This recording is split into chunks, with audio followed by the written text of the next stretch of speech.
기도는 우리의 영혼이 하나님께 드리는 고백입니다. 그런데 가장 절박한 순간, 정작 말이 막혀 아무 말도 나오지 않을 때가 있습니다. 말로는 다 표현할 수 없는 고통과 두려움, 또는 설명할 수 없는 감정들 앞에서 우리는 기도하려다 멈춰서게 됩니다. 하나님, 뭐라고 해야 할지 모르겠습니다. 그 한마디조차 나오지 않는 바로 그때 하나님의 말씀이 우리에게 속삭입니다. 괜찮다고, 지금도 듣고 계신다고요. 사도 바울은 로마서 8장 26절에서 이렇게 말했습니다. 이와 같이 성령도 우리의 연약함을 도우시나니 우리는 마땅히 기도할 바를 알지 못하나 성령이 말할 수 없는 탄식으로 우리를 위하여 친히 간구하시느니라. 이 말씀은 너무나 큰 위로입니다. 우리가 무엇을 어떻게 기도해야 할지 알지 못할 때 성령께서 대신 기도하고 계시다는 약속은 기도의 무게에 눌린 우리를 해방시켜 줍니다. 기도는 아름다운 말로 꾸며낸 문장이 아닙니다. 진실한 마음의 흐름입니다. 눈물이 기도가 되고 침묵도 기도가 되며 맥없이 중얼거리는 한마디마저도 하나님께는 깊은 고백으로 들려집니다. 하나님은 우리가 얼마나 길게 말했는지가 아니라 얼마나 진심으로 나아왔는지를 보십니다. 기도의 시작은 준비된 언어가 아니라 부르짖음에 있습니다. 그저 하나님 도와주세요 라고 속삭이는 그 짧은 외침조차도 하나님께는 기쁨이 됩니다. 많은 신앙인들이 기도다운 기도를 해야 한다는 부담을 가지고 있지만 예수님은 마태복음 6장 7절에서 이렇게 말씀하셨습니다. 또 기도할 때에 이방인과 같이 중언부언하지 말라. 그들은 말을 많이 하여야 들으실 줄 생각하느니라.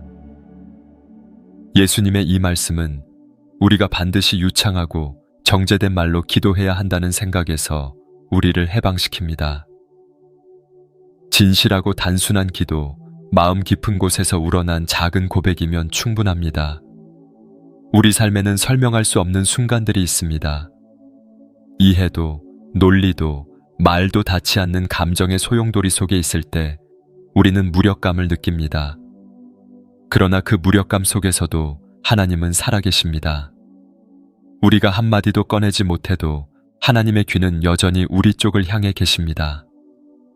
말문이 막힌 그 순간에도 하나님은 우리의 눈물을 언어로 해석하시고 우리의 침묵 속에서 간절한 외침을 들으십니다.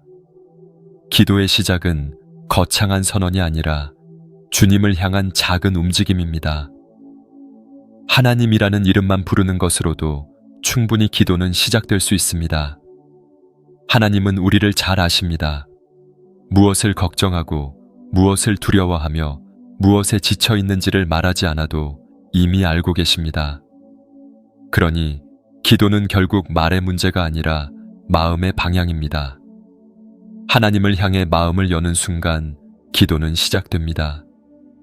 이 시리즈를 통해 우리는 말이 막힐 때에도 기도는 이어질 수 있다는 사실을 함께 확인하게 될 것입니다.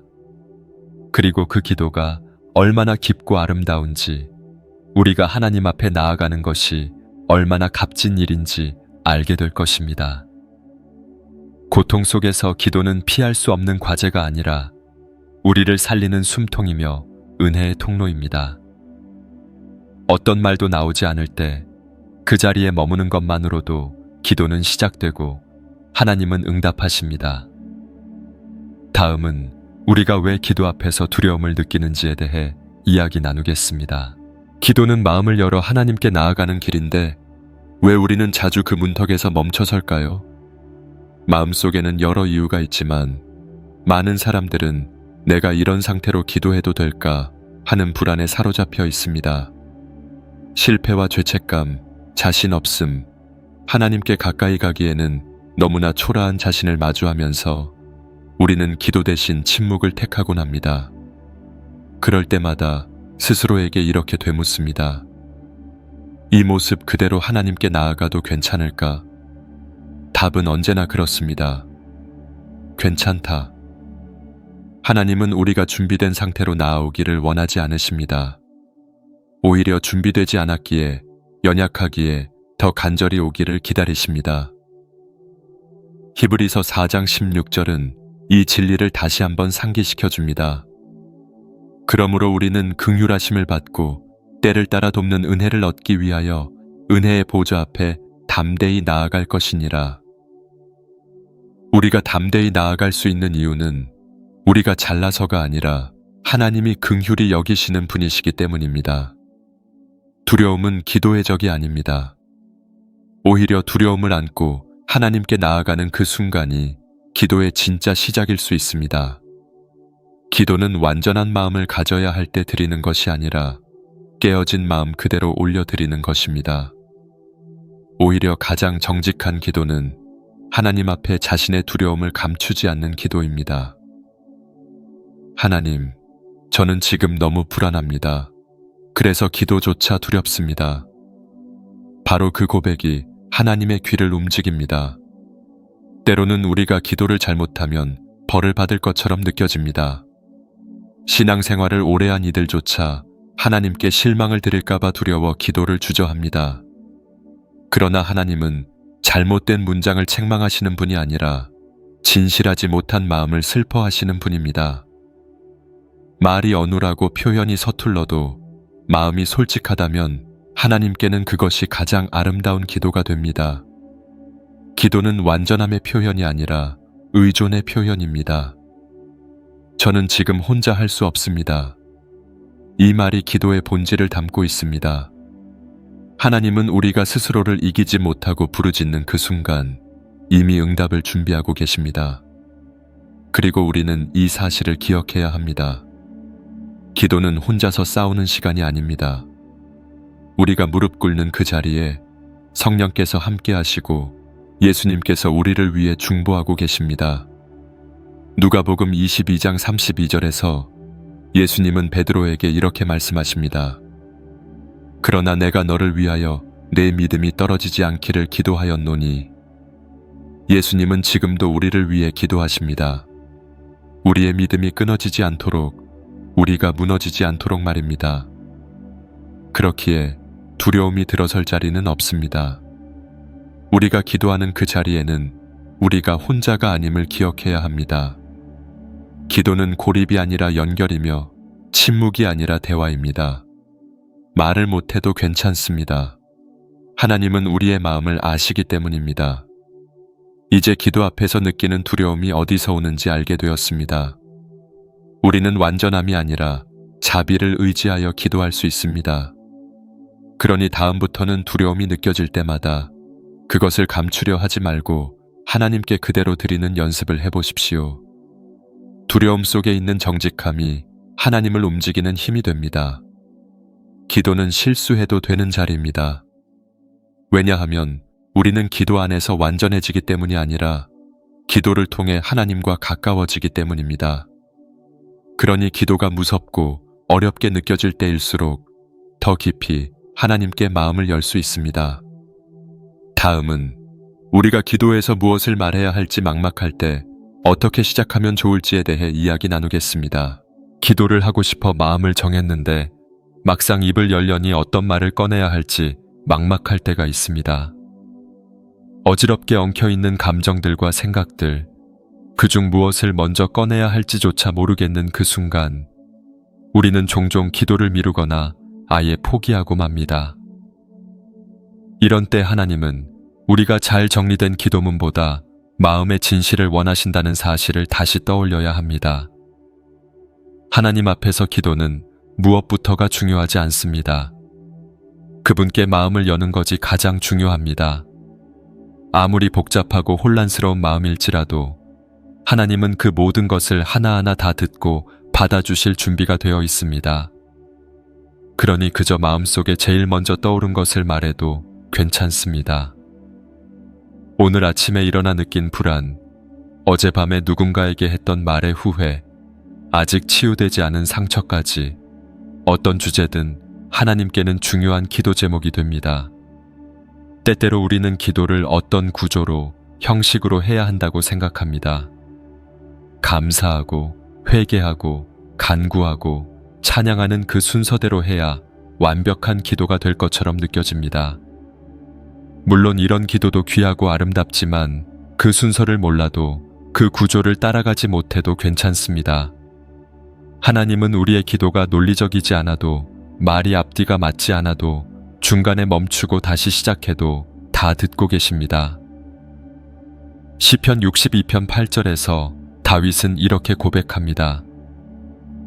백성들아, 시시로 그를 의지하고 그의 앞에 마음을 토하라. 하나님은 우리의 피난처시로다. 다윗은 마음을 토하라고 했습니다. 정제된 표현이 아니라 있는 그대로 정리되지 않은 채 쏟아내라는 뜻입니다. 그것이 바로 하나님께 드리는 기도입니다. 지금 내 마음을 가장 많이 차지하고 있는 생각 하나만 골라 그걸로 시작해 보십시오. 하나님, 지금 제가 걱정되는 건 이 일입니다. 이 한 문장이 기도의 문을 열고 하나님과의 대화를 시작합니다. 또 하나 기억할 점은 기도는 잘하려고 하면 어려워지지만 솔직하려고 하면 쉬워진다는 것입니다. 기도의 핵심은 완성도가 아니라 진실성입니다. 내가 지금 무슨 말을 하는지 정확히 모르겠더라도 그 말에 담긴 마음이 하나님께 닿기만 하면 그 기도는 충분히 의미 있습니다. 그러니 기도는 자격 있는 사람이 드리는 것이 아니라 하나님을 찾고자 하는 사람이 드리는 것입니다. 그리고 혹시 정말 아무 말도 떠오르지 않는다면 성경 말씀을 따라 기도하는 것도 좋은 방법입니다. 말씀을 한 절 읽고 그 구절에 대해 하나님께 말해보는 것입니다. 하나님, 이 말씀처럼 저도 주님의 인도하심을 믿고 싶습니다. 이렇게 짧게라도 말씀에 기대어 기도를 이어가면 어느새 그 말이 내 삶의 고백이 되고 그 말씀이 나를 위로하는 하나님의 음성처럼 느껴집니다. 한 걸음 한 걸음 나아가는 기도는 어느새 하나님의 임재 속으로 들어가는 문이 됩니다.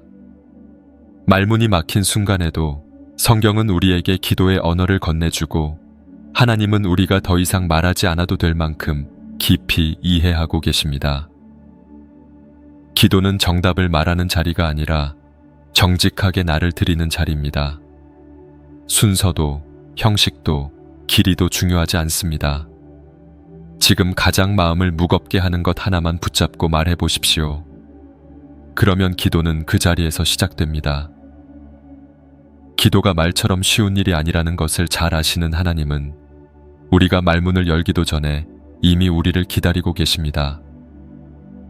그러니 말을 어떻게 시작해야 할지 모르겠다면 그 자체를 하나님께 고백해 보십시오.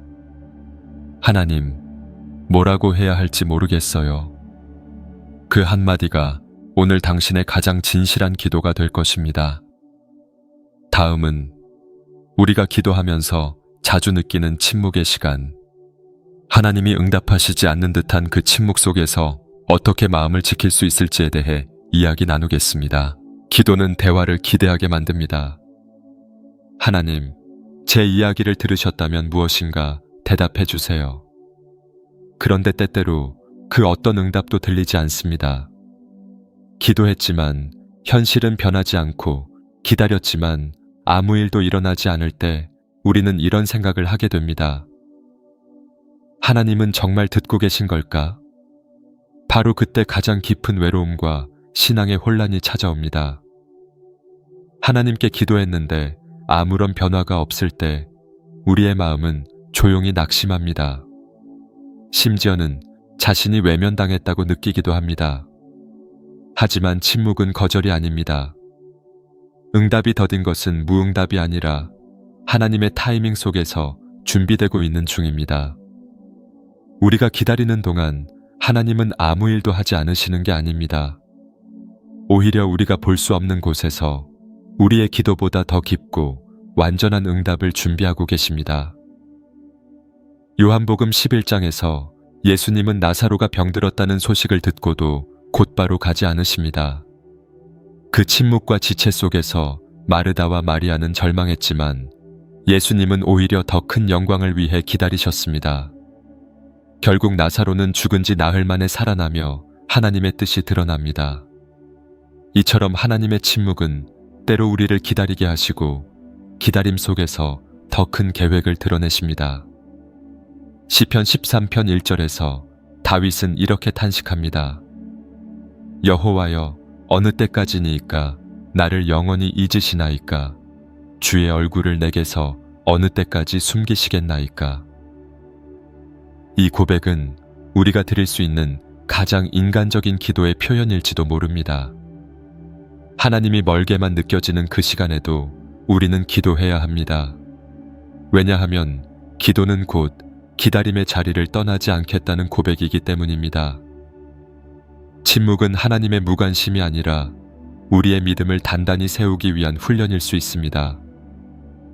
기도에 익숙해질수록 우리는 응답의 속도보다 하나님과 동행하는 시간이 얼마나 귀한지를 깨닫게 됩니다. 하나님은 속도의 하나님이 아니라 과정의 하나님이십니다. 우리가 기도하며 보낸 침묵의 시간이 절대로 헛되지 않는 이유가 바로 여기에 있습니다. 또한 우리는 침묵 속에서도 하나님께 반응할 수 있습니다. 그 반응은 불평이나 낙심이 아니라 신뢰입니다. 아무것도 보이지 않을 때 믿는 것이야말로 진짜 믿음이고, 어떤 대답도 들리지 않을 때 계속 부르는 것이야말로 진짜 사랑입니다. 하나님께서는 그런 믿음을 기뻐하시고 반드시 그의 때에 그의 방법으로 응답하십니다. 어떤 기도는 곧바로 응답받습니다. 어떤 기도는 기다림 속에 익어갑니다.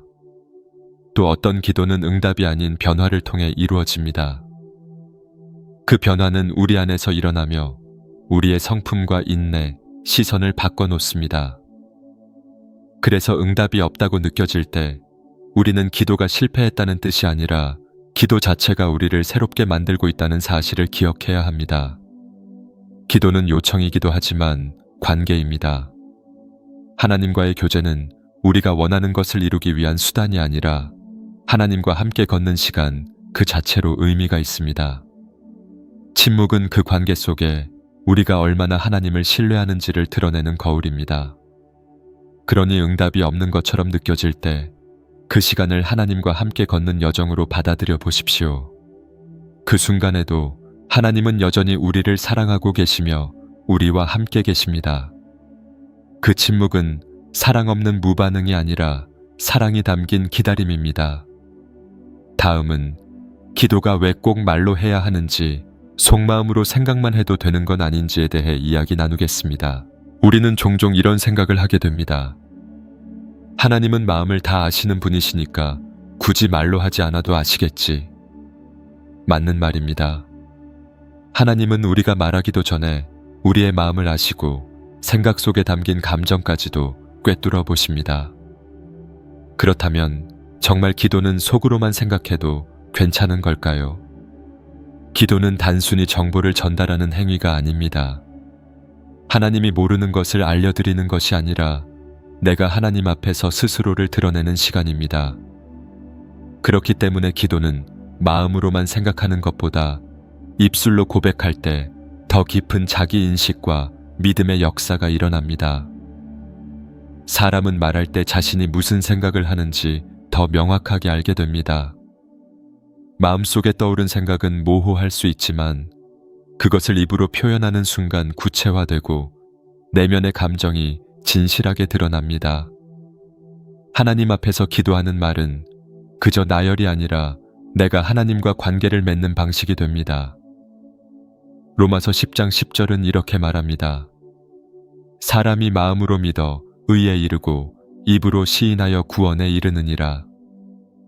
믿음도 결국 말로 고백될 때 완성되는 것처럼 기도 역시 입으로 드러날 때 우리 안에서 더 큰 신앙의 변화가 일어납니다. 조용히 마음속으로 하나님을 생각하는 것도 귀한 일이지만 입술을 열어 하나님, 저는 지금 이렇습니다 라고 말하는 순간 그 고백은 내 존재 전체를 하나님의 손에 맡기는 결단이 됩니다. 입술로 하는 기도에는 특별한 힘이 있습니다. 그 말은 내 마음을 정리하게 하고 내 신앙을 다시 붙잡게 하며 내 상황을 하나님 앞에 진실하게 놓게 만듭니다. 마음으로 생각하는 기도가 조용한 동행이라면 말로 드리는 기도는 명확한 의탁입니다. 그리고 하나님은 그 명확한 신뢰를 통해 우리와 더욱 깊은 관계를 이루기 원하십니다. 또한 말로 기도한다는 것은 나만을 위한 것이 아닙니다. 때때로 우리는 누군가를 대신해 기도하기도 하고 공동체 안에서 함께 목소리를 내기도 합니다. 이 모든 기도의 형태는 말로 드려질 때 나의 기도는 누군가의 믿음을 북돋는 통로가 되고 또 나 자신도 그 말 속에서 하나님을 더 깊이 체험하게 됩니다. 예수님께서도 공생애 동안 기도하실 때 늘 소리내어 기도하셨습니다. 겟세마네 동산에서도 광야에서도 제자들 앞에서도 예수님은 기도를 통해 마음을 말씀으로 풀어내셨습니다. 하나님과 아들이신 예수님조차 기도를 말로 하셨다는 사실은 우리에게 기도가 말로 표현되는 것이 얼마나 중요한지를 가르쳐 줍니다. 물론 때때로 너무 아파서 너무 지쳐서 말이 나오지 않을 수도 있습니다. 그럴 때는 마음속 기도도 하나님께서 들으십니다. 그러나 가능한 한 우리는 입을 열어 하나님께 기도해 보아야 합니다. 그것이 우리의 믿음을 더 분명히 세우고 기도의 자리를 살아있는 믿음의 자리로 바꿔놓기 때문입니다. 기도는 나 자신을 하나님께 향하게 하는 중심축입니다. 마음의 깊은 생각도 귀하지만 그 생각이 말로 나올 때 내 신앙은 더욱 분명해지고 하나님과의 관계는 더 선명하게 연결됩니다. 하나님, 도와주세요 라는 짧은 말 한마디가 마음속의 100가지 생각보다도 하나님께 더 가까이 나아가게 할 수 있습니다. 다음은 우리가 기도하면서 겪는 가장 흔한 갈등 중 하나, 기도해도 왜 내 삶은 그대로인가에 대해 이야기 나누겠습니다. 기도를 드릴수록 더 나아질 줄 알았습니다. 간절히 매달리면 상황이 바뀌고 문제는 해결되며 마음엔 평안이 찾아올 거라 믿었습니다. 그런데 현실은 종종 우리의 기대를 배신합니다. 하루하루 기도했는데도 여전히 힘들고 아무 일도 나아지지 않은 것처럼 느껴질 때 우리는 혼란스러워집니다. 내가 잘못 기도하고 있는 걸까? 하나님이 듣고 계시긴 한 걸까? 그런 의심이 마음을 짓누릅니다. 하지만 신앙의 길을 오래 걸은 이들도 이 질문 앞에서는 자유롭지 못합니다. 기도는 단순히 문제 해결을 위한 주문이 아닙니다. 기도는 하나님과 나 사이의 관계를 통해 내가 변화되는 시간이기도 합니다. 때로 기도는 내 삶의 상황을 바꾸기보다 나 자신을 바꾸는 방향으로 역사합니다. 그리고 그 변화는 겉으로 드러나지 않아도 마음속 깊은 곳에서 조금씩 자라고 있다는 사실을 우리는 자주 잊습니다. 우리가 기도할 때 하나님은 우리에게 이렇게 말씀하십니다. 나는 너의 문제만이 아니라 너의 마음을 다루고 있다. 그래서 상황은 달라지지 않아도 우리가 그 상황을 바라보는 눈이 바뀌고 견디는 힘이 커지며 절망 대신 희망을 말하게 됩니다. 그것이 기도가 만들어내는 가장 강력한 기적입니다. 또한 우리의 삶이 그대로인 것처럼 느껴질지라도 실제로는 많은 것이 변화하고 있습니다. 기도는 하나님이 보이지 않게 역사하시는 과정의 일부분입니다. 에스더서에는 하나님의 이름이 단 한 번도 등장하지 않지만 그 모든 사건과 전환 속에는 하나님의 손길이 숨겨져 있습니다. 우리의 삶도 마찬가지입니다. 기도하는 가운데 하나님은 보이지 않게 일하고 계시며 때로는 우리가 완전히 알지 못한 채 인도하고 계십니다. 기도해도 삶이 그대로인 것처럼 느껴지는 이유는 우리가 원하는 방식대로 일이 풀리지 않기 때문입니다.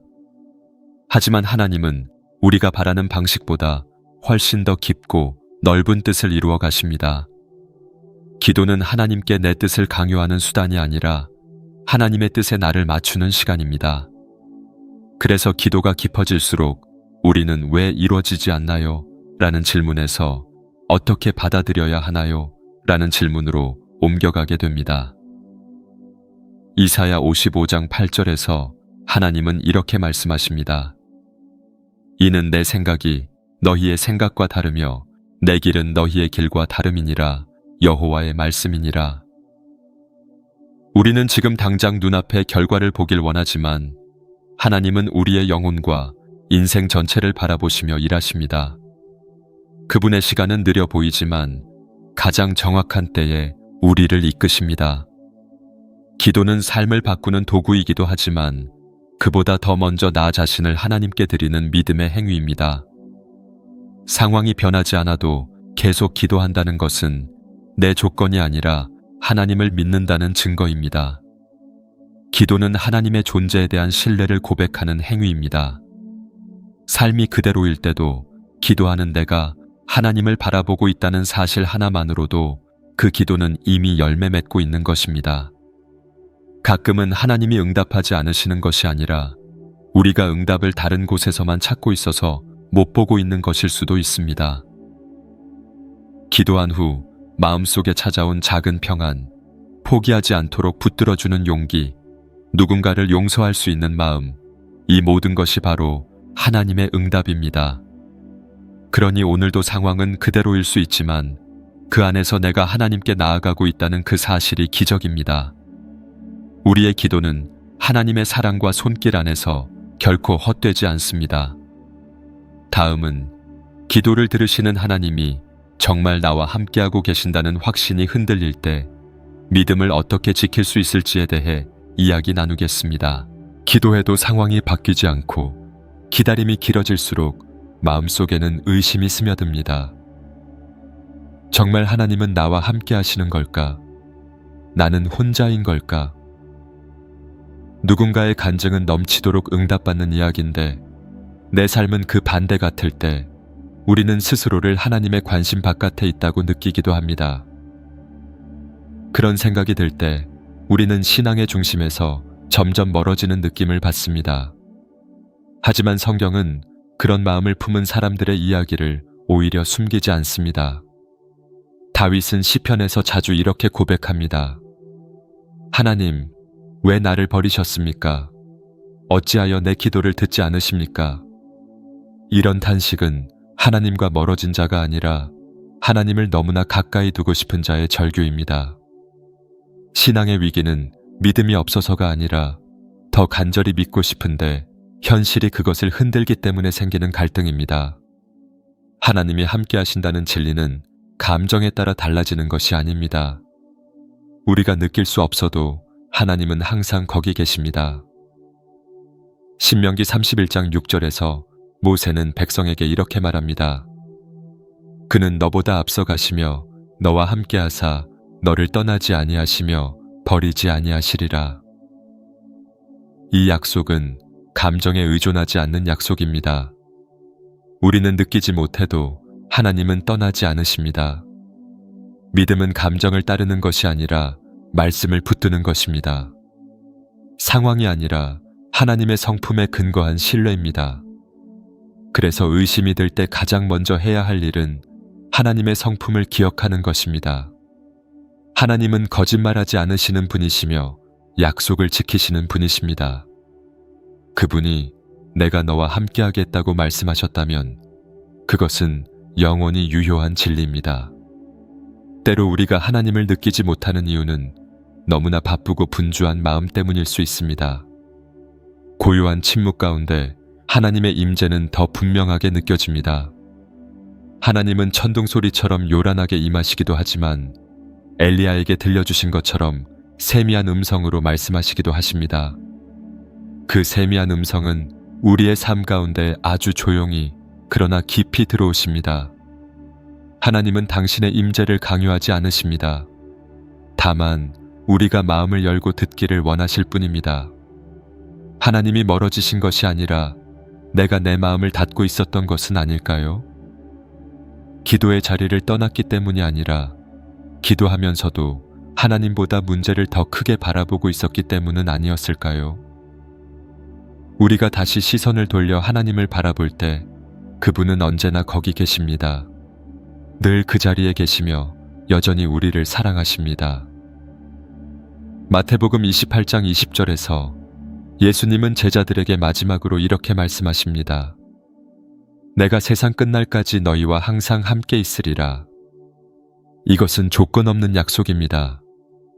우리의 신앙 상태에 따라 달라지는 말씀이 아니라 예수 그리스도께서 십자가와 부활을 통해 확정하신 언약입니다. 이 약속은 혼자라고 느껴지는 그 순간에도 여전히 유효하며 우리의 존재 전체를 붙잡아주는 진리입니다. 그래서 우리가 해야 할 일은 단 한 가지입니다. 계속 기도하는 것입니다. 느껴지지 않아도, 변하지 않아도 여전히 하나님께 마음을 열고 나아가는 것입니다. 믿음은 감정이 흔들려도 붙들 수 있는 유일한 닻입니다. 기도는 바로 그 믿음을 지키는 자리입니다. 하나님은 오늘도 당신과 함께하고 계십니다. 우리가 느낄 수 없을지라도 그분은 우리를 결코 떠나지 않으십니다. 고난 속에서도, 의심 가운데서도 그분의 손은 여전히 우리를 붙잡고 계십니다.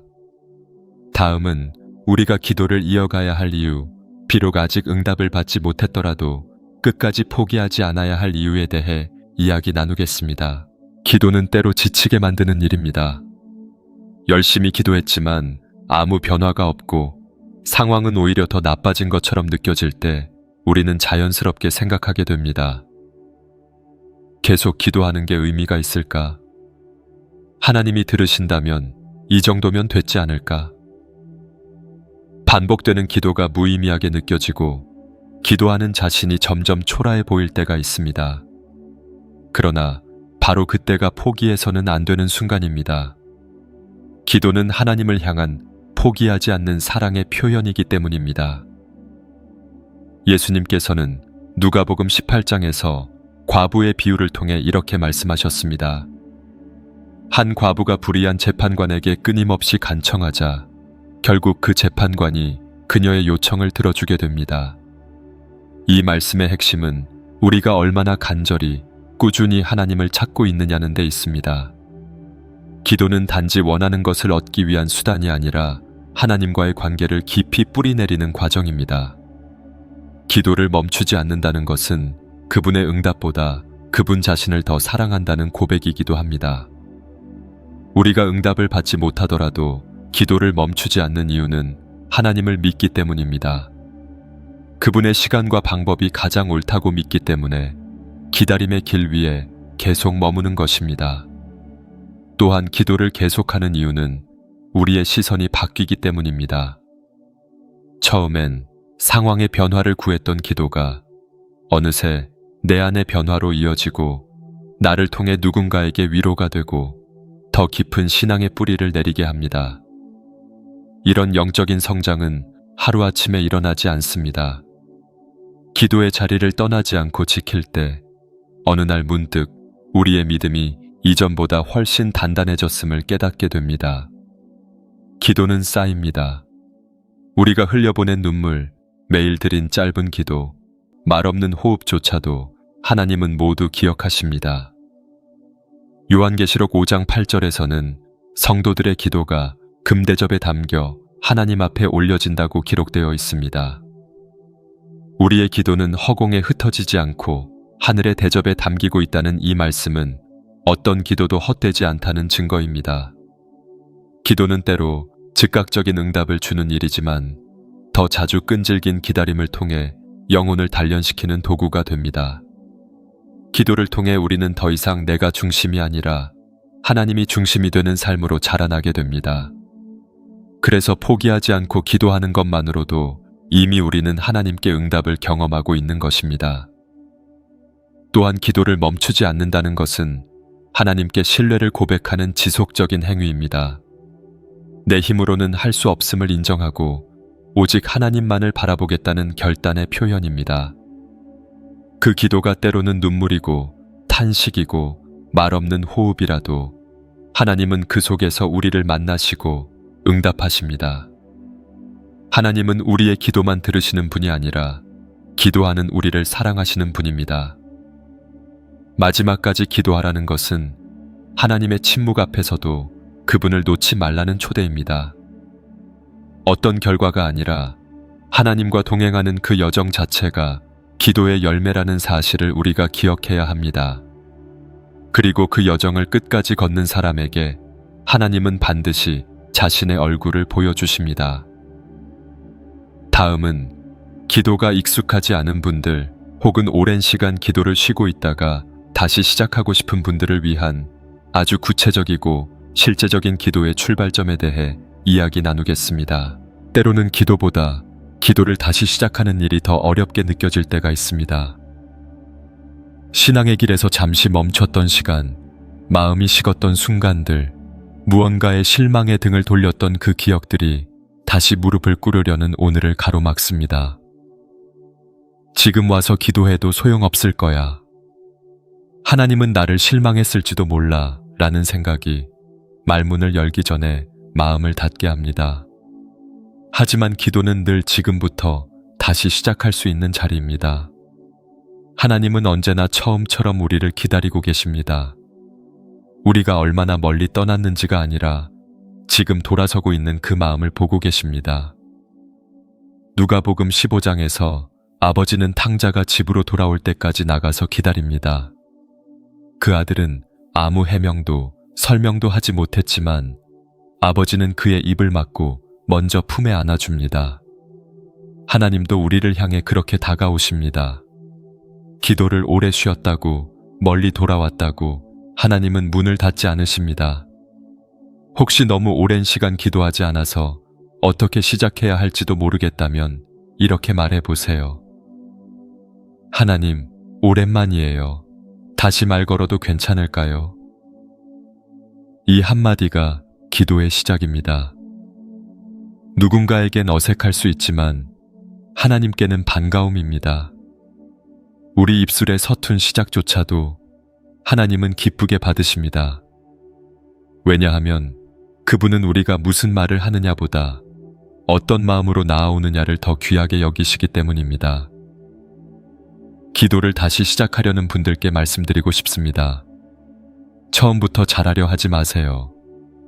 기도는 기술이 아니라 습관이고 습관은 작은 반복으로 만들어집니다. 오늘 하루 단 1분이라도 하나님께 마음을 여는 시간을 가지세요. 그 한 분의 하나님과 대화하는 1분이 내 삶을 바꾸는 시작이 될 수 있습니다. 처음엔 불편하고 어색하고 마치 타인의 집에 초대된 느낌이 들 수도 있습니다. 하지만 하나님은 당신의 영혼이 머물 집을 이미 마련해 두셨습니다. 기도는 그 집 안으로 한 걸음 들어서는 일입니다.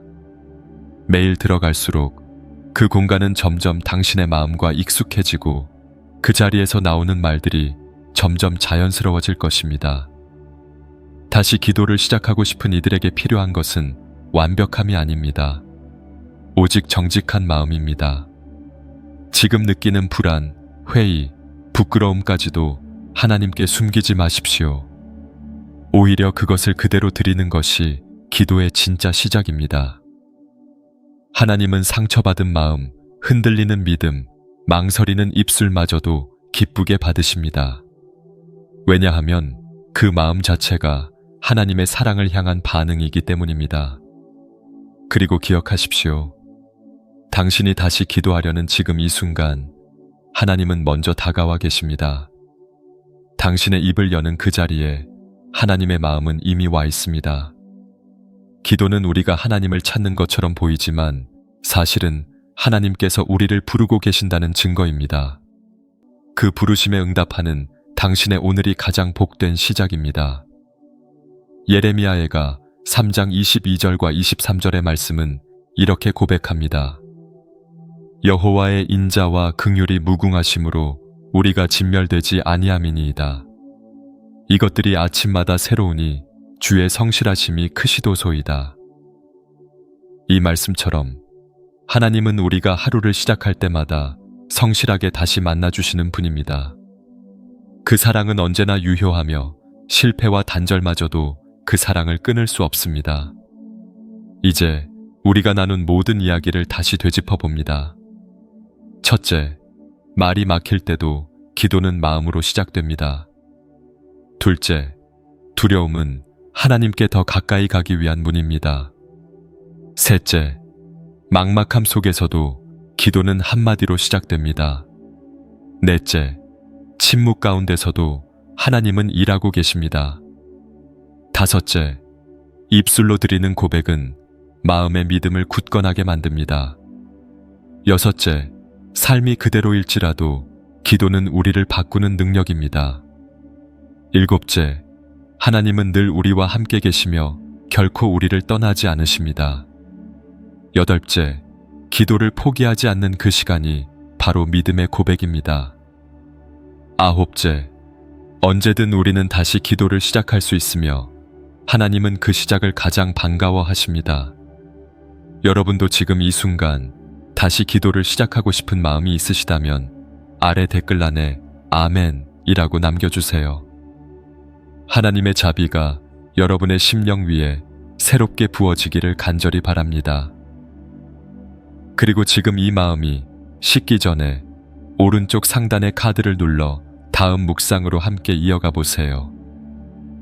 하나님은 지금도 계속해서 여러분을 부르고 계십니다. 기도는 우리의 영혼이 하나님께 드리는 고백입니다.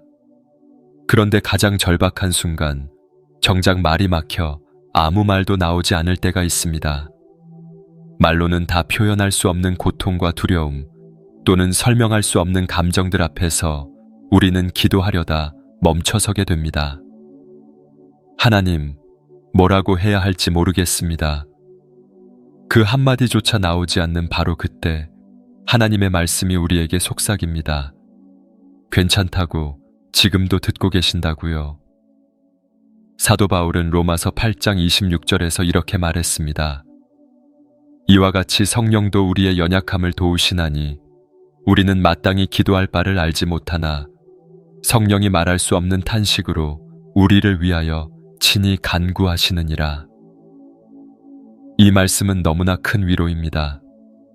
우리가 무엇을 어떻게 기도해야 할지 알지 못할 때 성령께서 대신 기도하고 계시다는 약속은 기도의 무게에 눌린 우리를 해방시켜 줍니다. 기도는 아름다운 말로 꾸며낸 문장이 아닙니다. 진실한 마음의 흐름입니다. 눈물이 기도가 되고 침묵도 기도가 되며 맥없이 중얼거리는 한마디마저도 하나님께는 깊은 고백으로 들려집니다. 하나님은 우리가 얼마나 길게 말했는지가 아니라 얼마나 진심으로 나아왔는지를 보십니다. 기도의 시작은 준비된 언어가 아니라 부르짖음에 있습니다. 그저 하나님 도와주세요 라고 속삭이는 그 짧은 외침조차도 하나님께는 기쁨이 됩니다. 많은 신앙인들이 기도다운 기도를 해야 한다는 부담을 가지고 있지만 예수님은 마태복음 6장 7절에서 이렇게 말씀하셨습니다. 또 기도할 때에 이방인과 같이 중언부언하지 말라. 그들은 말을 많이 하여야 들으실 줄 생각하느니라. 예수님의 이 말씀은 우리가 반드시 유창하고 정제된 말로 기도해야 한다는 생각에서 우리를 해방시킵니다. 진실하고 단순한 기도, 마음 깊은 곳에서 우러난 작은 고백이면 충분합니다. 우리 삶에는 설명할 수 없는 순간들이 있습니다. 이해도, 논리도, 말도 닿지 않는 감정의 소용돌이 속에 있을 때 우리는 무력감을 느낍니다. 그러나 그 무력감 속에서도 하나님은 살아계십니다.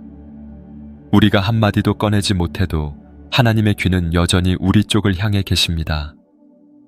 말문이 막힌 그 순간에도 하나님은 우리의 눈물을 언어로 해석하시고 우리의 침묵 속에서 간절한 외침을 들으십니다. 기도의 시작은 거창한 선언이 아니라 주님을 향한 작은 움직임입니다. 하나님이라는 이름만 부르는 것으로도 충분히 기도는 시작될 수 있습니다. 하나님은 우리를 잘 아십니다. 무엇을 걱정하고 무엇을 두려워하며 무엇에 지쳐 있는지를 말하지 않아도 이미 알고 계십니다. 그러니 기도는 결국 말의 문제가 아니라 마음의 방향입니다. 하나님을 향해 마음을 여는 순간 기도는 시작됩니다. 이 시리즈를 통해 우리는 말이 막힐 때에도 기도는 이어질 수 있다는 사실을 함께 확인하게 될 것입니다. 그리고 그 기도가 얼마나 깊고 아름다운지, 우리가 하나님 앞에 나아가는 것이 얼마나 값진 일인지 알게 될 것입니다. 고통 속에서 기도는 피할 수 없는 과제가 아니라 우리를 살리는 숨통이며 은혜의 통로입니다. 어떤 말도 나오지 않을 때 그 자리에 머무는 것만으로도 기도는 시작되고 하나님은 응답하십니다. 다음은 우리가 왜 기도 앞에서 두려움을 느끼는지에 대해 이야기 나누겠습니다. 기도는 마음을 열어 하나님께 나아가는 길인데 왜 우리는 자주 그 문턱에서 멈춰설까요? 마음속에는 여러 이유가 있지만 많은 사람들은 내가 이런 상태로 기도해도 될까 하는 불안에 사로잡혀 있습니다. 실패와 죄책감, 자신 없음, 하나님께 가까이 가기에는 너무나 초라한 자신을 마주하면서 우리는 기도 대신 침묵을 택하곤 합니다. 그럴 때마다 스스로에게 이렇게 되묻습니다. 이 모습 그대로 하나님께 나아가도 괜찮을까? 답은 언제나 그렇습니다. 괜찮다. 하나님은 우리가 준비된 상태로 나아오기를 원하지 않으십니다. 오히려 준비되지 않았기에, 연약하기에 더 간절히 오기를 기다리십니다. 히브리서 4장 16절은 이 진리를 다시 한번 상기시켜 줍니다. 그러므로 우리는 긍휼하심을 받고 때를 따라 돕는 은혜를 얻기 위하여 은혜의 보좌 앞에 담대히 나아갈 것이니라. 우리가 담대히 나아갈 수 있는 이유는 우리가 잘나서가 아니라 하나님이 긍휼히 여기시는 분이시기 때문입니다. 두려움은 기도의 적이 아닙니다. 오히려 두려움을 안고 하나님께 나아가는 그 순간이 기도의 진짜 시작일 수 있습니다. 기도는 완전한 마음을 가져야 할 때 드리는 것이 아니라 깨어진 마음 그대로 올려드리는 것입니다. 오히려 가장 정직한 기도는 하나님 앞에 자신의 두려움을 감추지 않는 기도입니다. 하나님, 저는 지금 너무 불안합니다. 그래서 기도조차 두렵습니다. 바로 그 고백이 하나님의 귀를 움직입니다. 때로는 우리가 기도를 잘못하면 벌을 받을 것처럼 느껴집니다. 신앙생활을 오래 한 이들조차 하나님께 실망을 드릴까봐 두려워 기도를 주저합니다. 그러나 하나님은 잘못된 문장을 책망하시는 분이 아니라 진실하지 못한 마음을 슬퍼하시는 분입니다. 말이 어눌하고 표현이 서툴러도 마음이 솔직하다면 하나님께는 그것이 가장 아름다운 기도가 됩니다. 기도는 완전함의 표현이 아니라 의존의 표현입니다. 저는 지금 혼자 할 수 없습니다. 이 말이 기도의 본질을 담고 있습니다. 하나님은 우리가 스스로를 이기지 못하고 부르짖는 그 순간 이미 응답을 준비하고 계십니다. 그리고 우리는 이 사실을 기억해야 합니다. 기도는 혼자서 싸우는 시간이 아닙니다. 우리가 무릎 꿇는 그 자리에 성령께서 함께 하시고 예수님께서 우리를 위해 중보하고 계십니다. 누가복음 22장 32절에서 예수님은 베드로에게 이렇게 말씀하십니다. 그러나 내가 너를 위하여 내 믿음이 떨어지지 않기를 기도하였노니. 예수님은 지금도 우리를 위해 기도하십니다. 우리의 믿음이 끊어지지 않도록, 우리가 무너지지 않도록 말입니다. 그렇기에 두려움이 들어설 자리는 없습니다. 우리가 기도하는 그 자리에는 우리가 혼자가 아님을 기억해야 합니다. 기도는 고립이 아니라 연결이며 침묵이 아니라 대화입니다. 말을 못해도 괜찮습니다. 하나님은 우리의 마음을 아시기 때문입니다. 이제 기도 앞에서 느끼는 두려움이 어디서 오는지 알게 되었습니다. 우리는 완전함이 아니라 자비를 의지하여 기도할 수 있습니다. 그러니 다음부터는 두려움이 느껴질 때마다 그것을 감추려 하지 말고 하나님께 그대로 드리는 연습을 해보십시오. 두려움 속에 있는 정직함이 하나님을 움직이는 힘이 됩니다. 기도는 실수해도 되는 자리입니다. 왜냐하면 우리는 기도 안에서 완전해지기 때문이 아니라 기도를 통해 하나님과 가까워지기 때문입니다. 그러니 기도가 무섭고 어렵게 느껴질 때일수록 더 깊이 하나님께 마음을 열 수 있습니다. 다음은 우리가 기도에서 무엇을 말해야 할지 막막할 때 어떻게 시작하면 좋을지에 대해 이야기 나누겠습니다. 기도를 하고 싶어 마음을 정했는데 막상 입을 열려니 어떤 말을 꺼내야 할지 막막할 때가 있습니다. 어지럽게 엉켜있는 감정들과 생각들, 그중 무엇을 먼저 꺼내야 할지조차 모르겠는 그 순간, 우리는 종종 기도를 미루거나 아예 포기하고 맙니다. 이런 때 하나님은 우리가 잘 정리된 기도문보다 마음의 진실을 원하신다는 사실을 다시 떠올려야 합니다. 하나님 앞에서 기도는 무엇부터가 중요하지 않습니다. 그분께 마음을 여는 것이 가장 중요합니다. 아무리 복잡하고 혼란스러운 마음일지라도 하나님은 그 모든 것을 하나하나 다 듣고 받아주실 준비가 되어 있습니다. 그러니 그저 마음속에 제일 먼저 떠오른 것을 말해도 괜찮습니다. 오늘 아침에 일어나 느낀 불안, 어젯밤에 누군가에게 했던 말의 후회, 아직 치유되지 않은 상처까지 어떤 주제든 하나님께는 중요한 기도 제목이 됩니다. 때때로 우리는 기도를 어떤 구조로, 형식으로 해야 한다고 생각합니다. 감사하고, 회개하고, 간구하고, 찬양하는 그 순서대로 해야 완벽한 기도가 될 것처럼 느껴집니다. 물론 이런 기도도 귀하고 아름답지만 그 순서를 몰라도 그 구조를 따라가지 못해도 괜찮습니다. 하나님은 우리의 기도가 논리적이지 않아도, 말이 앞뒤가 맞지 않아도, 중간에 멈추고 다시 시작해도 다 듣고 계십니다. 시편 62편 8절에서 다윗은 이렇게 고백합니다. 백성들아, 시시로 그를 의지하고 그의 앞에 마음을 토하라. 하나님은 우리의 피난처시로다. 다윗은 마음을 토하라고 했습니다. 정제된 표현이 아니라 있는 그대로 정리되지 않은 채 쏟아내라는 뜻입니다. 그것이 바로 하나님께 드리는 기도입니다. 지금 내 마음을 가장 많이 차지하고 있는 생각 하나만 골라 그걸로 시작해 보십시오. 하나님, 지금 제가 걱정되는 건 이 일입니다.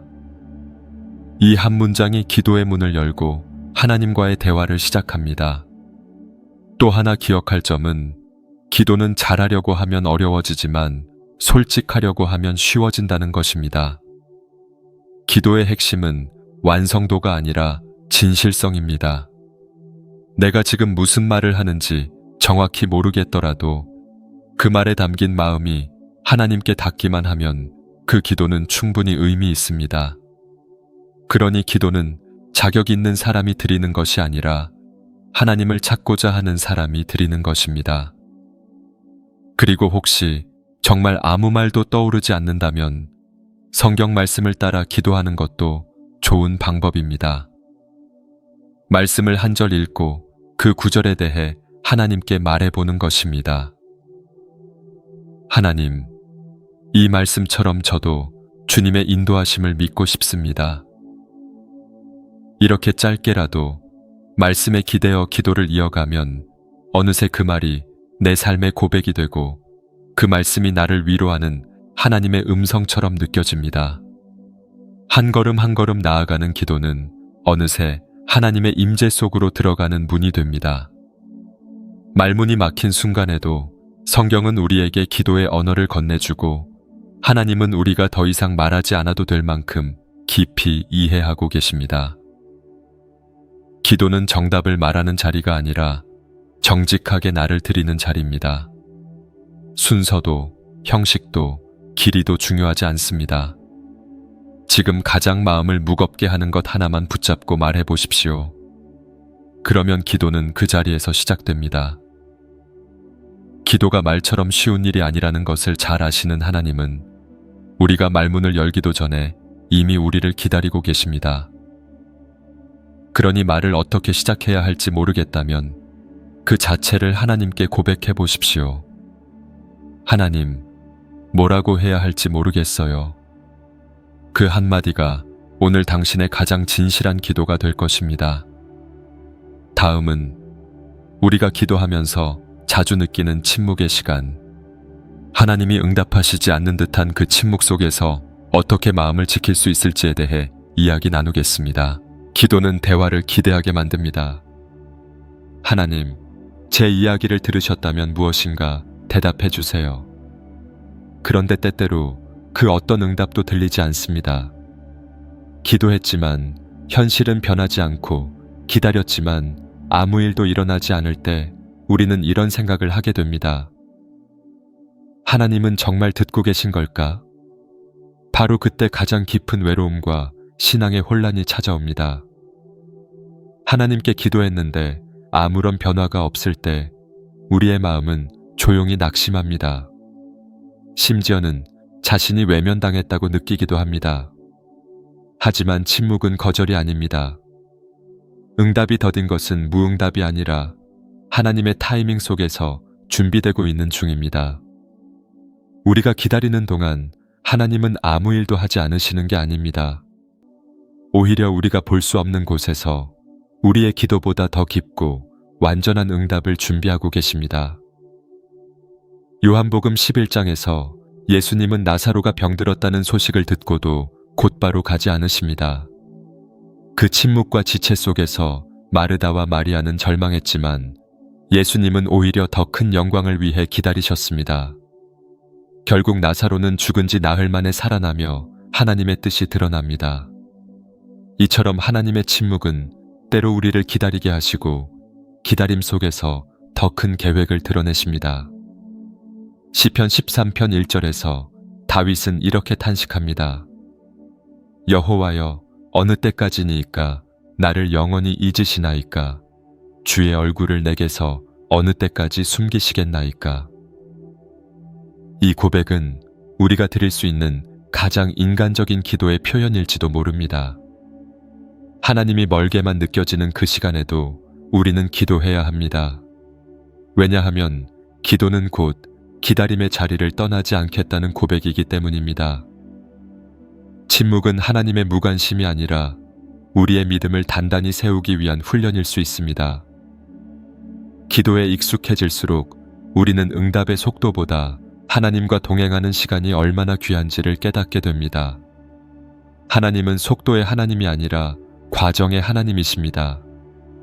우리가 기도하며 보낸 침묵의 시간이 절대로 헛되지 않는 이유가 바로 여기에 있습니다. 또한 우리는 침묵 속에서도 하나님께 반응할 수 있습니다. 그 반응은 불평이나 낙심이 아니라 신뢰입니다. 아무것도 보이지 않을 때 믿는 것이야말로 진짜 믿음이고, 어떤 대답도 들리지 않을 때 계속 부르는 것이야말로 진짜 사랑입니다. 하나님께서는 그런 믿음을 기뻐하시고 반드시 그의 때에 그의 방법으로 응답하십니다. 어떤 기도는 곧바로 응답받습니다. 어떤 기도는 기다림 속에 익어갑니다. 또 어떤 기도는 응답이 아닌 변화를 통해 이루어집니다. 그 변화는 우리 안에서 일어나며 우리의 성품과 인내, 시선을 바꿔놓습니다. 그래서 응답이 없다고 느껴질 때 우리는 기도가 실패했다는 뜻이 아니라 기도 자체가 우리를 새롭게 만들고 있다는 사실을 기억해야 합니다. 기도는 요청이기도 하지만 관계입니다. 하나님과의 교제는 우리가 원하는 것을 이루기 위한 수단이 아니라 하나님과 함께 걷는 시간 그 자체로 의미가 있습니다. 침묵은 그 관계 속에 우리가 얼마나 하나님을 신뢰하는지를 드러내는 거울입니다. 그러니 응답이 없는 것처럼 느껴질 때 그 시간을 하나님과 함께 걷는 여정으로 받아들여 보십시오. 그 순간에도 하나님은 여전히 우리를 사랑하고 계시며 우리와 함께 계십니다. 그 침묵은 사랑 없는 무반응이 아니라 사랑이 담긴 기다림입니다. 다음은 기도가 왜 꼭 말로 해야 하는지, 속마음으로 생각만 해도 되는 건 아닌지에 대해 이야기 나누겠습니다. 우리는 종종 이런 생각을 하게 됩니다. 하나님은 마음을 다 아시는 분이시니까 굳이 말로 하지 않아도 아시겠지. 맞는 말입니다. 하나님은 우리가 말하기도 전에 우리의 마음을 아시고 생각 속에 담긴 감정까지도 꿰뚫어 보십니다. 그렇다면 정말 기도는 속으로만 생각해도 괜찮은 걸까요? 기도는 단순히 정보를 전달하는 행위가 아닙니다. 하나님이 모르는 것을 알려드리는 것이 아니라 내가 하나님 앞에서 스스로를 드러내는 시간입니다. 그렇기 때문에 기도는 마음으로만 생각하는 것보다 입술로 고백할 때 더 깊은 자기인식과 믿음의 역사가 일어납니다. 사람은 말할 때 자신이 무슨 생각을 하는지 더 명확하게 알게 됩니다.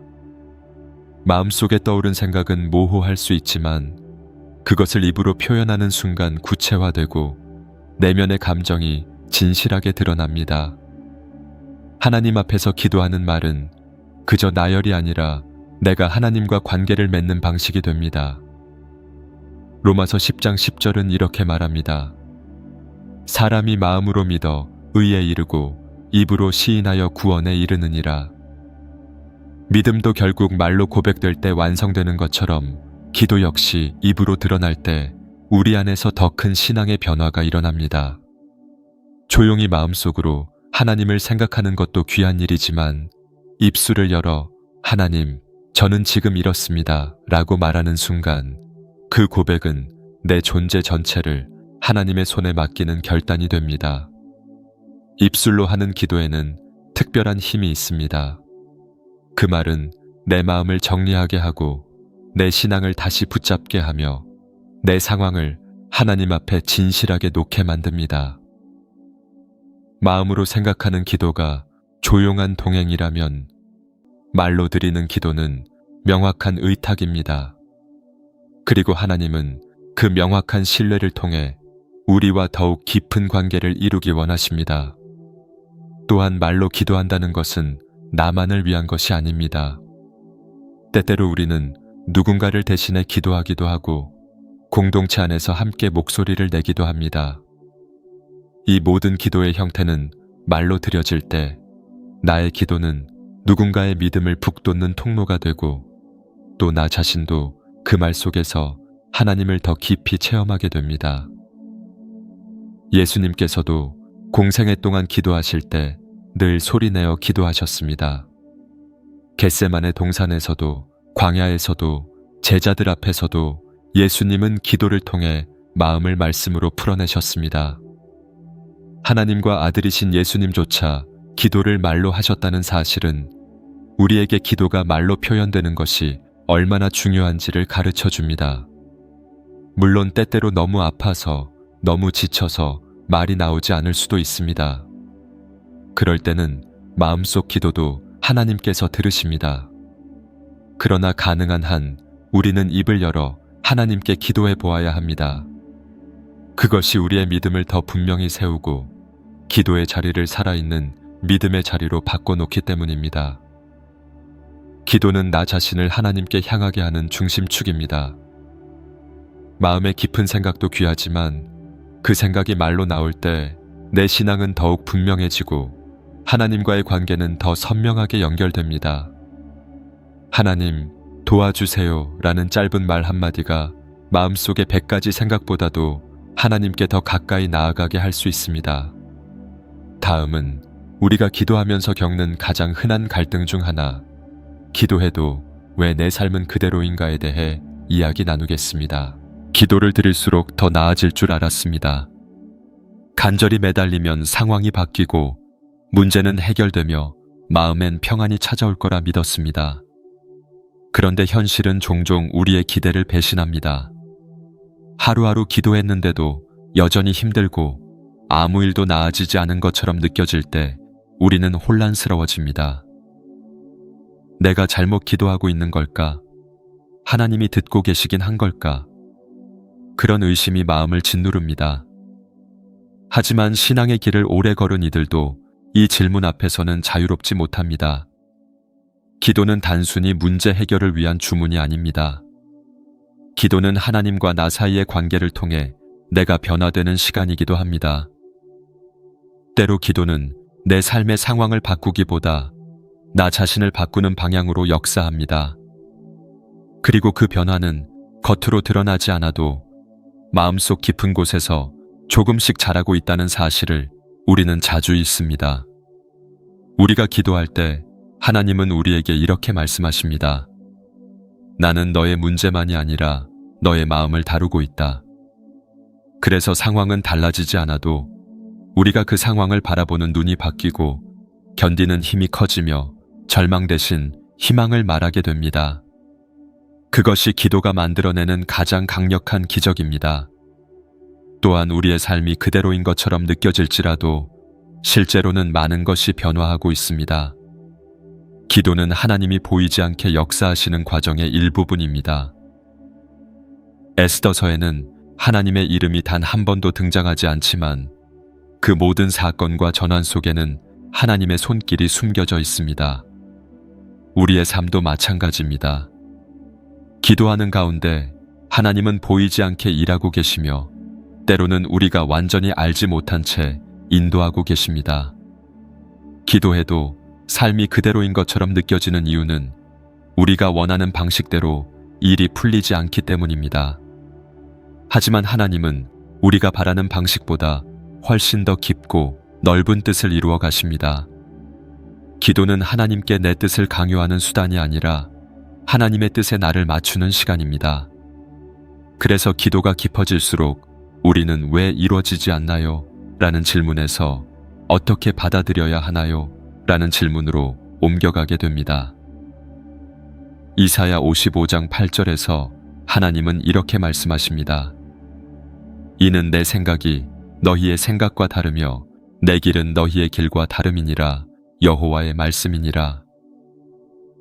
우리는 지금 당장 눈앞의 결과를 보길 원하지만 하나님은 우리의 영혼과 인생 전체를 바라보시며 일하십니다. 그분의 시간은 느려 보이지만 가장 정확한 때에 우리를 이끄십니다. 기도는 삶을 바꾸는 도구이기도 하지만 그보다 더 먼저 나 자신을 하나님께 드리는 믿음의 행위입니다. 상황이 변하지 않아도 계속 기도한다는 것은 내 조건이 아니라 하나님을 믿는다는 증거입니다. 기도는 하나님의 존재에 대한 신뢰를 고백하는 행위입니다. 삶이 그대로일 때도 기도하는 내가 하나님을 바라보고 있다는 사실 하나만으로도 그 기도는 이미 열매 맺고 있는 것입니다.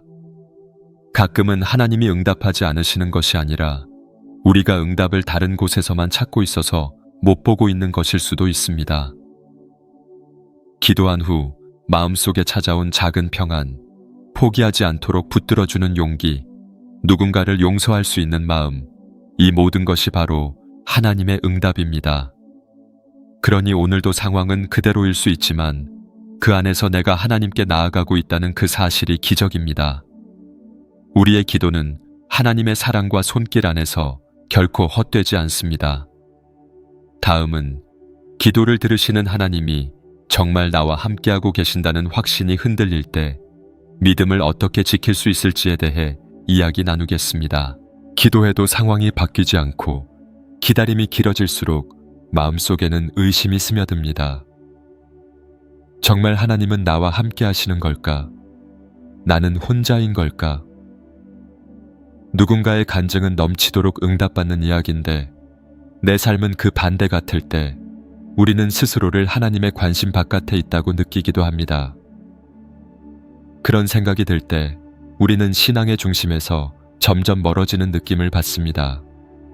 하지만 성경은 그런 마음을 품은 사람들의 이야기를 오히려 숨기지 않습니다.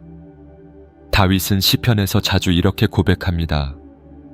하나님, 왜 나를 버리셨습니까?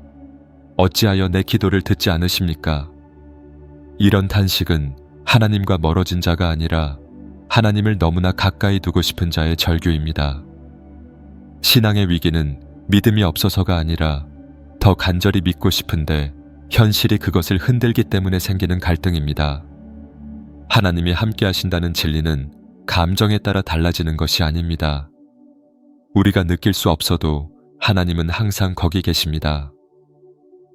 신명기 31장 6절에서 모세는 백성에게 이렇게 말합니다. 그는 너보다 앞서 가시며 너와 함께 하사 너를 떠나지 아니하시며 버리지 아니하시리라. 이 약속은 감정에 의존하지 않는 약속입니다. 우리는 느끼지 못해도 하나님은 떠나지 않으십니다. 믿음은 감정을 따르는 것이 아니라 말씀을 붙드는 것입니다. 상황이 아니라 하나님의 성품에 근거한 신뢰입니다. 그래서 의심이 들 때 가장 먼저 해야 할 일은 하나님의 성품을 기억하는 것입니다. 하나님은 거짓말하지 않으시는 분이시며 약속을 지키시는 분이십니다. 그분이 내가 너와 함께하겠다고 말씀하셨다면 그것은 영원히 유효한 진리입니다. 때로 우리가 하나님을 느끼지 못하는 이유는 너무나 바쁘고 분주한 마음 때문일 수 있습니다. 고요한 침묵 가운데 하나님의 임재는 더 분명하게 느껴집니다. 하나님은 천둥소리처럼 요란하게 임하시기도 하지만 엘리야에게 들려주신 것처럼 세미한 음성으로 말씀하시기도 하십니다. 그 세미한 음성은 우리의 삶 가운데 아주 조용히 그러나 깊이 들어오십니다. 하나님은 당신의 임재를 강요하지 않으십니다. 다만 우리가 마음을 열고 듣기를 원하실 뿐입니다. 하나님이 멀어지신 것이 아니라 내가 내 마음을 닫고 있었던 것은 아닐까요? 기도의 자리를 떠났기 때문이 아니라 기도하면서도 하나님보다 문제를 더 크게 바라보고 있었기 때문은 아니었을까요? 우리가 다시 시선을 돌려 하나님을 바라볼 때 그분은 언제나 거기 계십니다. 늘 그 자리에 계시며 여전히 우리를 사랑하십니다. 마태복음 28장 20절에서 예수님은 제자들에게 마지막으로 이렇게 말씀하십니다. 내가 세상 끝날까지 너희와 항상 함께 있으리라. 이것은 조건 없는 약속입니다. 우리의 신앙 상태에 따라 달라지는 말씀이 아니라 예수 그리스도께서 십자가와 부활을 통해 확정하신 언약입니다. 이 약속은 혼자라고 느껴지는 그 순간에도 여전히 유효하며 우리의 존재 전체를 붙잡아주는 진리입니다. 그래서 우리가 해야 할 일은 단 한 가지입니다. 계속 기도하는 것입니다. 느껴지지 않아도 변하지 않아도 여전히 하나님께 마음을 열고 나아가는 것입니다. 믿음은 감정이 흔들려도 붙들 수 있는 유일한 닻입니다. 기도는 바로 그 믿음을 지키는 자리입니다. 하나님은 오늘도 당신과 함께하고 계십니다. 우리가 느낄 수 없을지라도 그분은 우리를 결코 떠나지 않으십니다. 고난 속에서도 의심 가운데서도 그분의 손은 여전히 우리를 붙잡고 계십니다.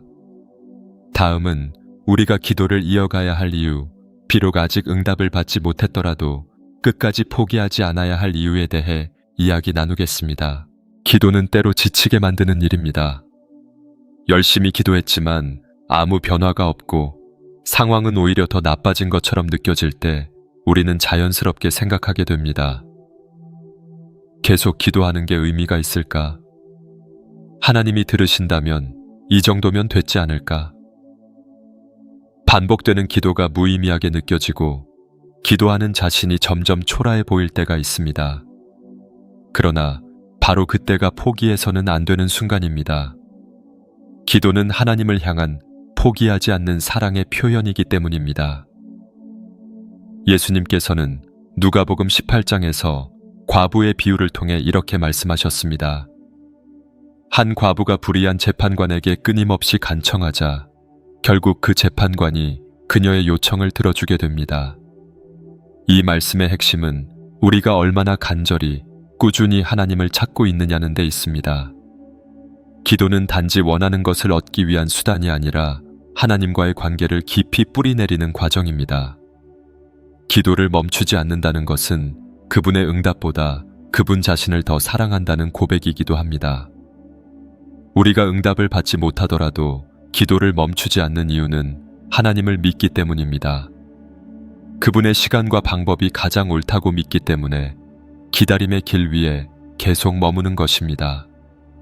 또한 기도를 계속하는 이유는 우리의 시선이 바뀌기 때문입니다. 처음엔 상황의 변화를 구했던 기도가 어느새 내 안의 변화로 이어지고 나를 통해 누군가에게 위로가 되고 더 깊은 신앙의 뿌리를 내리게 합니다. 이런 영적인 성장은 하루아침에 일어나지 않습니다. 기도의 자리를 떠나지 않고 지킬 때 어느 날 문득 우리의 믿음이 이전보다 훨씬 단단해졌음을 깨닫게 됩니다. 기도는 쌓입니다. 우리가 흘려보낸 눈물, 매일 드린 짧은 기도, 말없는 호흡조차도 하나님은 모두 기억하십니다. 요한계시록 5장 8절에서는 성도들의 기도가 금대접에 담겨 하나님 앞에 올려진다고 기록되어 있습니다. 우리의 기도는 허공에 흩어지지 않고 하늘의 대접에 담기고 있다는 이 말씀은 어떤 기도도 헛되지 않다는 증거입니다. 기도는 때로 즉각적인 응답을 주는 일이지만 더 자주 끈질긴 기다림을 통해 영혼을 단련시키는 도구가 됩니다. 기도를 통해 우리는 더 이상 내가 중심이 아니라 하나님이 중심이 되는 삶으로 자라나게 됩니다. 그래서 포기하지 않고 기도하는 것만으로도 이미 우리는 하나님께 응답을 경험하고 있는 것입니다. 또한 기도를 멈추지 않는다는 것은 하나님께 신뢰를 고백하는 지속적인 행위입니다. 내 힘으로는 할 수 없음을 인정하고 오직 하나님만을 바라보겠다는 결단의 표현입니다. 그 기도가 때로는 눈물이고 탄식이고 말없는 호흡이라도 하나님은 그 속에서 우리를 만나시고 응답하십니다. 하나님은 우리의 기도만 들으시는 분이 아니라 기도하는 우리를 사랑하시는 분입니다. 마지막까지 기도하라는 것은 하나님의 침묵 앞에서도 그분을 놓지 말라는 초대입니다. 어떤 결과가 아니라 하나님과 동행하는 그 여정 자체가 기도의 열매라는 사실을 우리가 기억해야 합니다. 그리고 그 여정을 끝까지 걷는 사람에게 하나님은 반드시 자신의 얼굴을 보여주십니다. 다음은 기도가 익숙하지 않은 분들 혹은 오랜 시간 기도를 쉬고 있다가 다시 시작하고 싶은 분들을 위한 아주 구체적이고 실제적인 기도의 출발점에 대해 이야기 나누겠습니다. 때로는 기도보다 기도를 다시 시작하는 일이 더 어렵게 느껴질 때가 있습니다. 신앙의 길에서 잠시 멈췄던 시간, 마음이 식었던 순간들, 무언가의 실망의 등을 돌렸던 그 기억들이 다시 무릎을 꿇으려는 오늘을 가로막습니다. 지금 와서 기도해도 소용없을 거야. 하나님은 나를 실망했을지도 몰라 라는 생각이 말문을 열기 전에 마음을 닫게 합니다. 하지만 기도는 늘 지금부터 다시 시작할 수 있는 자리입니다. 하나님은 언제나 처음처럼 우리를 기다리고 계십니다. 우리가 얼마나 멀리 떠났는지가 아니라 지금 돌아서고 있는 그 마음을 보고 계십니다. 누가복음 15장에서 아버지는 탕자가 집으로 돌아올 때까지 나가서 기다립니다. 그 아들은 아무 해명도 설명도 하지 못했지만 아버지는 그의 입을 막고 먼저 품에 안아줍니다. 하나님도 우리를 향해 그렇게 다가오십니다. 기도를 오래 쉬었다고, 멀리 돌아왔다고 하나님은 문을 닫지 않으십니다. 혹시 너무 오랜 시간 기도하지 않아서 어떻게 시작해야 할지도 모르겠다면 이렇게 말해보세요. 하나님, 오랜만이에요. 다시 말 걸어도 괜찮을까요? 이 한마디가 기도의 시작입니다. 누군가에겐 어색할 수 있지만 하나님께는 반가움입니다. 우리 입술의 서툰 시작조차도 하나님은 기쁘게 받으십니다. 왜냐하면 그분은 우리가 무슨 말을 하느냐보다 어떤 마음으로 나아오느냐를 더 귀하게 여기시기 때문입니다. 기도를 다시 시작하려는 분들께 말씀드리고 싶습니다. 처음부터 잘하려 하지 마세요. 기도는 기술이 아니라 습관이고 습관은 작은 반복으로 만들어집니다. 오늘 하루 단 1분이라도 하나님께 마음을 여는 시간을 가지세요. 그 한 분의 하나님과 대화하는 1분이 내 삶을 바꾸는 시작이 될 수 있습니다. 처음엔 불편하고 어색하고 마치 타인의 집에 초대된 느낌이 들 수도 있습니다. 하지만 하나님은 당신의 영혼이 머물 집을 이미 마련해 두셨습니다. 기도는 그 집 안으로 한 걸음 들어서는 일입니다. 매일 들어갈수록 그 공간은 점점 당신의 마음과 익숙해지고 그 자리에서 나오는 말들이 점점 자연스러워질 것입니다. 다시 기도를 시작하고 싶은 이들에게 필요한 것은 완벽함이 아닙니다. 오직 정직한 마음입니다. 지금 느끼는 불안, 회의, 부끄러움까지도 하나님께 숨기지 마십시오. 오히려 그것을 그대로 드리는 것이 기도의 진짜 시작입니다. 하나님은 상처받은 마음, 흔들리는 믿음, 망설이는 입술마저도 기쁘게 받으십니다.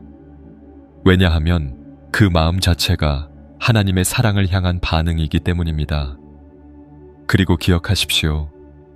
당신이 다시 기도하려는 지금 이 순간 하나님은 먼저 다가와 계십니다. 당신의 입을 여는 그 자리에 하나님의 마음은 이미 와 있습니다. 기도는 우리가 하나님을 찾는 것처럼 보이지만 사실은 하나님께서 우리를 부르고 계신다는 증거입니다. 그 부르심에 응답하는 당신의 오늘이 가장 복된 시작입니다.